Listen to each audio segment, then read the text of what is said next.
Sorry I'm late, Chip. I am hanging out of my life's been an absolute mess. I stayed up late to watch the Super Bowl yesterday, mate. Turns out they had 4 quarters in one game, and that's why 50 Cent came on at halftime. Oh, wow, that's crazy. Well, today we have the case of 2 Spanish sisters, Carmen Munoz, might have butchered that, probably did, and Josefa.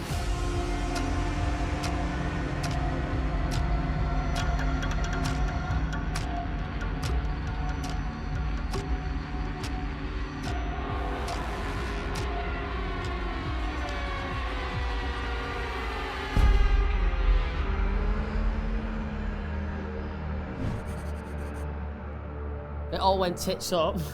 It all went tits up. That's one way to start every single Mysteries episode. It all went crazy because one of the sisters disappeared in 1981.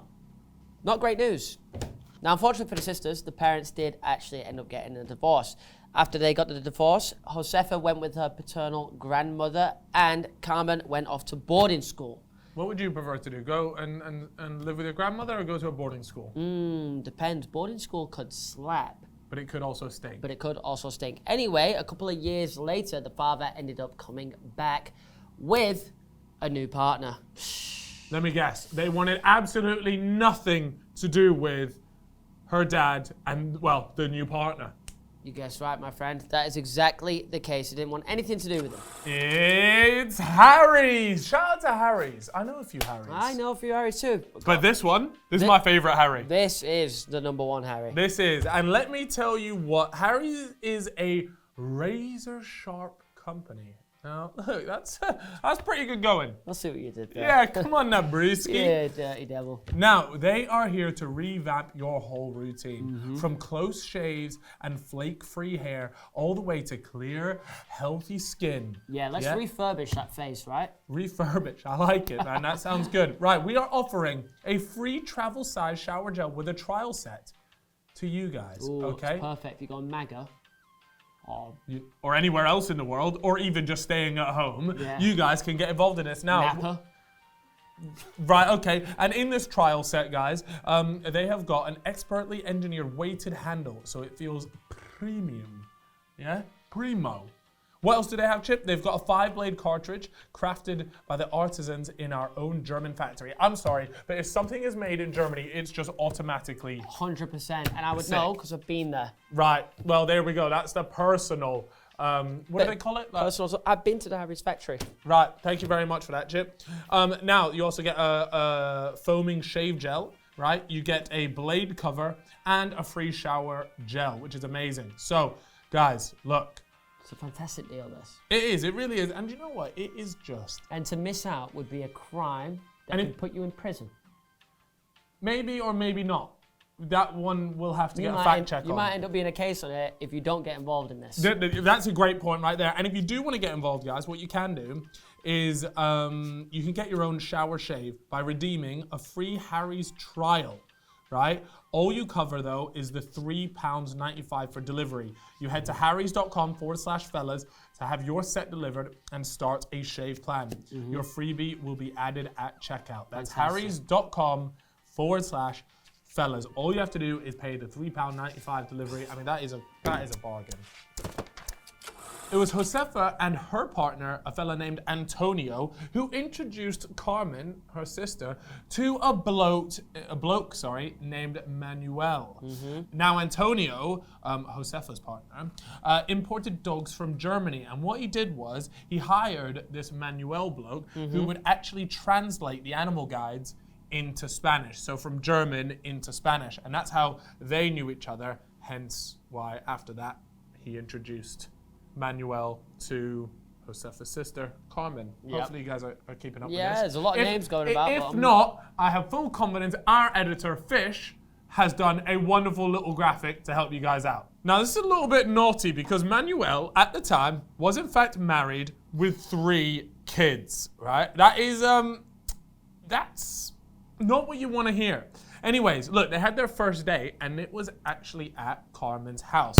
And it went very well. According to the court statement, right, later on, Josefa and Antonio were chilling out in a living room, and Carmen and Manuel ended up going to the bedroom, and things got a little bit frisky. You know what I'm trying to say. Ooh. All right, so look, for a first date, bagged it, nailed it. Manuel's a dog. I want to get up. Okay, I don't know if you can put that bit in there. Nah. Now, at this point, Carmen and Manuel, they've been dating for a little bit. Okay, but as time goes on, Carmen disappears. A little bit odd. Josefa's like, what's going on? Where is she? I haven't seen my sister in a minute. She doesn't know, but after the disappearance, she actually gets a postcard from Carmen saying that she was in Barcelona. So she's jetted off. But yeah, that was it. Josefa had nothing to worry about. In the postcard, Carmen said she was told to stop, people move away, it's normal. And in the end, that led to her not filing a missing persons report. I mean, yeah, you get a postcard from your sister. From your sister. I guess, why would you file a missing persons report? And yeah, you know what? I guess you are right. People do sometimes up and leave, and just want to leave their life behind, I guess. But change of pace. I think it is a little bit strange that it's just like a postcard and there was no prior warning. It's like, oh, I've done this. Oh, and here's a postcard. Yeah, I would feel a bit more at ease receiving the postcard, but I would still be a little bit weirded out with the fact that you just left. Yeah, right? And all I've got is a postcard saying I've sacked it off. You would say something, right? Yeah. She probably just wanted to change the weather. Years went by, and only in 2017 did she finally file a missing persons report. Keep in mind, all she'd ever received was this postcard, so she felt as though it was necessary to file a missing persons report. Admittedly, I mean, we're talking years, 20, 30 years after this whole thing had began. Yeah. And one of the reasons why she actually did it was because of her father's will. In order for her to receive everything in the will from her dad, she would have to say that, well, her sister's dead, right? So by filing this missing persons report, they took the DNA sample from her dad and they tried to match it to essentially prove that her sister is dead. Yeah. Right? And it went well, right? It went well in the sense that it matched. They got a match on the DNA. But where did they match? Where did they match the DNA to? Well, let me tell you, Chip. They matched it to a pregnant woman who had been murdered, and they couldn't figure out the identity of that person for over 20 years. So it turns out, right, in 1999, they were doing some construction in a garden of a property in Barcelona, and they found this body buried in the garden.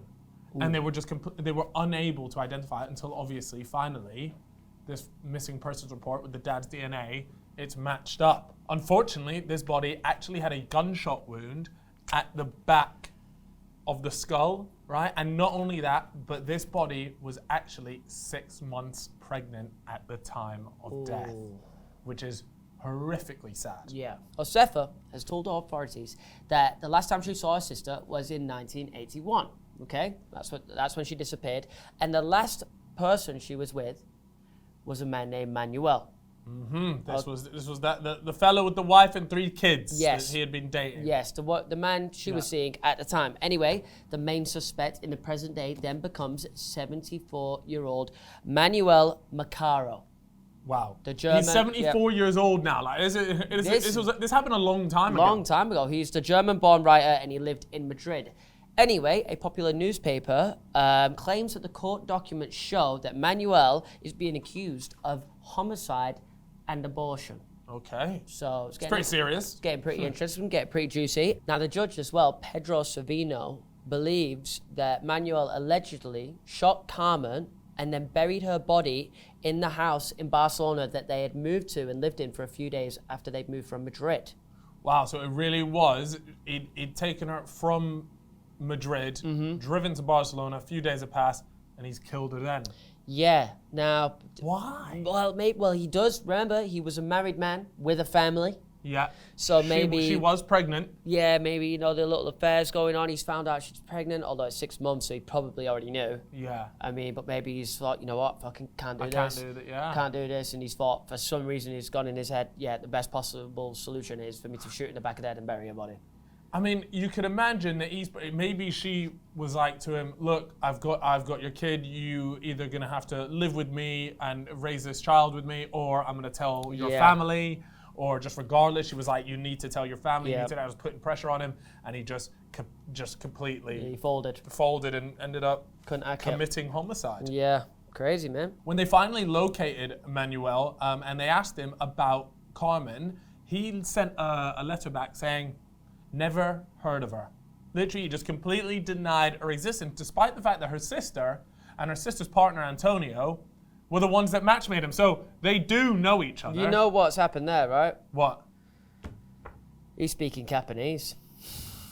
Jesus Christ. Anyways, the good news is that that's exactly what everyone else thought, because he was arrested in December 2018. Manuel tells the judge that he spent some time in Barcelona with Carmen, but he went back to pick up his family from Madrid and bring them to Barcelona. And he was told that Carmen would have moved out of that house by now. She wouldn't be there. He's obviously come back. She's still there, right? And he's had to figure something out.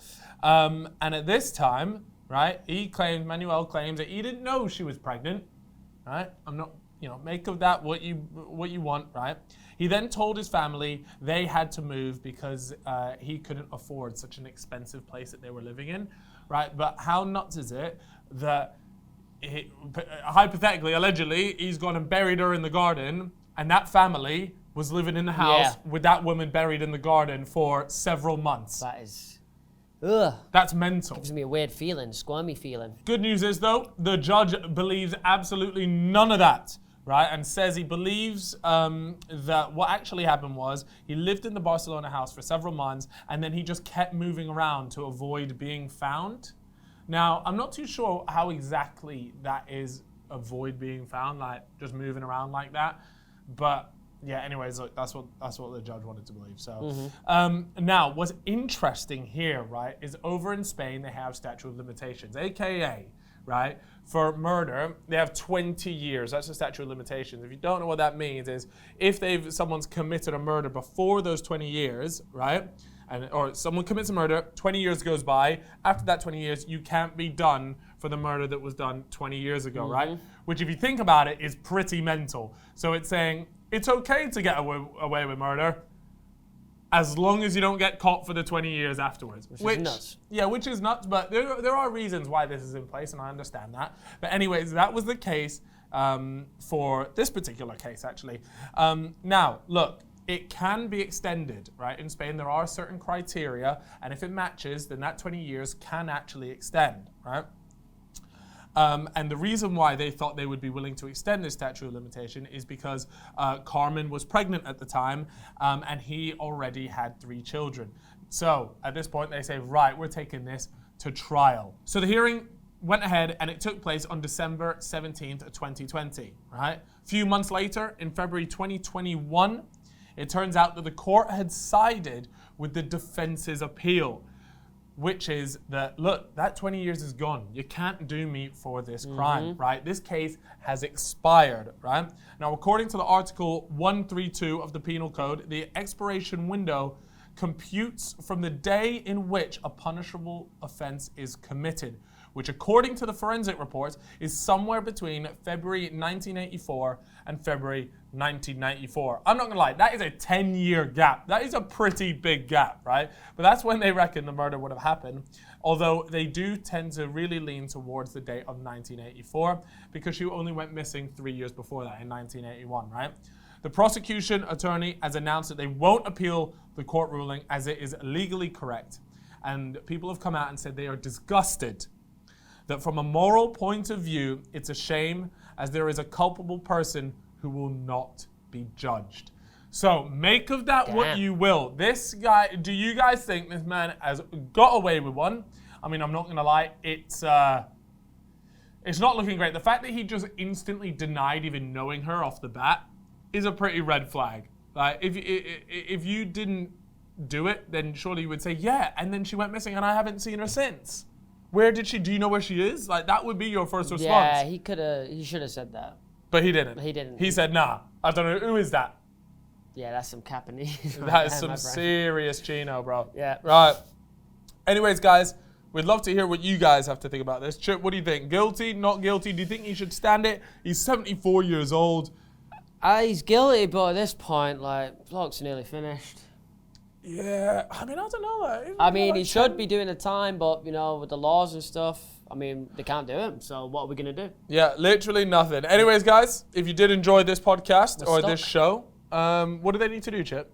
Need to hit that subscribe button, turn on notifications as well, because every Monday we'll be back with a brand new case. And also go ahead and follow us on Spotify. You can listen to us. Hit that follow button over there, guys, Yeah, on it's Fella's important. Mysteries. That's the one, because we've got two. We have our podcast and our mysteries. Make sure you hit follow on both of those to always stay up to date. We will see you guys on the next episode.